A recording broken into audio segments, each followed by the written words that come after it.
Jésus est le seul chemin vers le ciel. Oui, une telle revendication d'exclusivité a de quoi choquer les mentalités post-modernes. Mais c'est la vérité.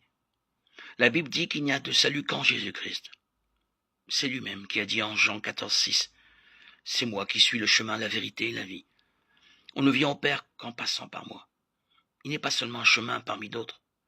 Il est le chemin, le seul chemin. Personne, quels que soient ses exploits, sa réputation, ses connaissances ou sa sainteté personnelle, ne peut venir à Dieu, le Père, autrement que par Jésus.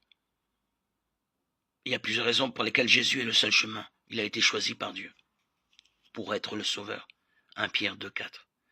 Il est le seul qui est descendu du ciel et y est remonté. Jean 3,13. Il est le seul homme à avoir vécu une vie parfaite. Hébreux 4,15. Il est le seul sacrifice pour le péché. 1 Jean 2,2. Hébreux 10,26. Lui seul a accompli la loi et les prophètes. Matthieu 5,17. Il est le seul homme à avoir vaincu la mort pour toujours. Hébreux 2,14-15. Il est le seul médiateur entre Dieu et les hommes. 1 Timothée 2,5. Il est le seul homme que Dieu ait élevé à la plus haute place. Philippiens 2,9. En plus de Jean 16,6, Jésus s'est aussi décrit lui-même comme le seul chemin vers le ciel dans plusieurs autres passages. Il s'est présenté comme l'objet de notre foi en Matthieu 7, 21-27. Il a dit que ses paroles sont la vie, Jean 6, 63. Il a promis que tous ceux qui croient en lui auront la vie éternelle, Jean 3, 14, 15. Il est la porte des brebis, Jean 17, verset 7. Le pain de vie, Jean 6, verset 35. Et la résurrection, Jean 11, verset 25. Personne d'autre ne peut revendiquer ces titres. La prédication des apôtres se concentrait sur la mort et la résurrection du Seigneur Jésus. Pierre, s'adressant au Sanhédrin, a proclamé clairement que Jésus est le seul chemin vers le ciel. Il n'y a de salut en aucun autre, car il n'y a sous le ciel aucun autre nom qui ait été donné parmi les hommes, par lequel nous devions être sauvés. Acte 4, 12.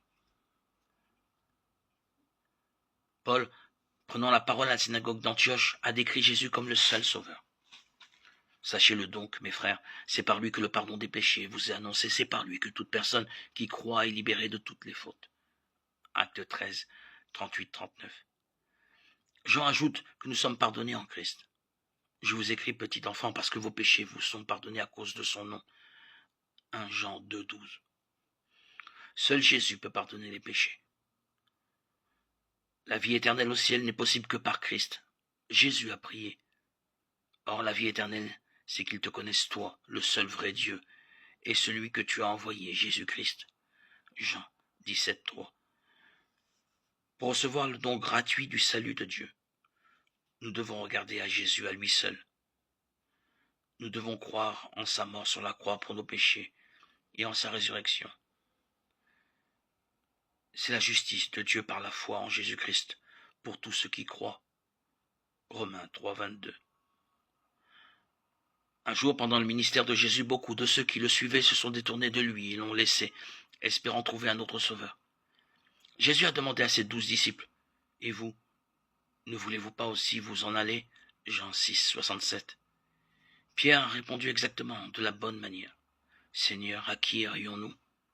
Tu as les paroles de la vie éternelle.